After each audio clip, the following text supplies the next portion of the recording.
Hey guys, మన వైజాగ్లో విశాఖ ఉత్సవాల సందర్భంగా 29, 30, 31 అనేది మనకి ఫ్లవర్ షో అనేది ఏర్పాటు చేశారు మన సెంట్రల్ పార్క్ లోని. సో మేమైతే 31 నైట్ అయితే వెళ్ళాము. అదే లాస్ట్ డే అనమాట. ఎవ్రీ ఇయర్ కూడా ఈ విధంగానే విశాఖ ఉత్సవ టైంలోని ఫ్లవర్ షో అనేది కండక్ట్ చేస్తూ ఉంటారు. ఫ్రీ ఆఫ్ కాస్ట్ అనమాట. అంటే ఆ 3 days కూడా ఫ్రీ ఎంట్రీ అనేది ఉంటుంది మనకి. సో ఫ్లవర్ షో విషయానికి వచ్చేస్తే చూస్తున్నారు కదా ఎంత బాగుందో. ఎంట్రన్స్ నుంచి కూడా మంచి మంచి ఫ్లవర్స్ తోని మంచిగా డెకరేషన్ అయితే చేసేసారు. డిఫరెంట్ టైప్స్ ఆఫ్ ఆర్చెస్ అయితే వేసేసారు.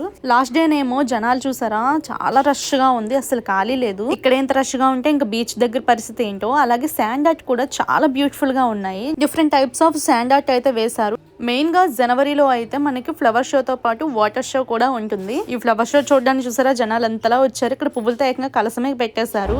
ఈ నెమలి అయితే చాలా బాగుంది కదా, చాలా క్యూట్ గా అనిపించింది. వన్ మోర్ శాండ్ ఆర్ట్ కనక మహాలక్ష్మిది, అలాగే మన విఎంఆర్డిఏది కూడా శాండ్ ఆర్ట్ లా వేసేసారు. ఇంకా ఫైనల్ గా థర్మాకోల్ షీట్స్ తో కూడా మనకి ఎలిఫెంట్ అండ్ అలాగే డైనోసార్ కూడా పెట్టేశారు. పిల్లలకి చాలా అట్రాక్టివ్ గా ఉండడానికి. డిఫరెంట్ టైప్స్ ఆఫ్ వెజిటబుల్స్ తోని కార్వింగ్ అయితే చేసేసారు. చాలా బ్యూటిఫుల్ గా అనిపించింది. వినాయకుడిని ఒక్కసారి చూడండి, వీణ వాయిస్తున్నట్లుగా చాలా బాగా చేశారు. కాలీఫ్లవర్స్ కూడా మనకి రియల్ ఫ్లవర్స్ లాగే కనబడుతున్నాయి దూరం నుంచి. ఫ్లవర్స్ కి అలాగే ప్లాంట్స్ కి తగ్గట్టుగా లైటింగ్స్ కూడా చాలా బాగా సెట్ చేశారు. చాలా బ్యూటిఫుల్ గా అనిపించింది. వ్యూ కూడా చాలా బాగుంది. ఫొటోస్ అవి తీసుకోవడానికి చాలా ఫొటోస్ తీసుకున్నాం మేము కూడా. మీది కూడా వైజాగ్ అయితే ఈ పార్క్ ని ఎంతమంది విజిట్ చేశారో కామెంట్ సెక్షన్ లో కామెంట్ చేసేసేయండి.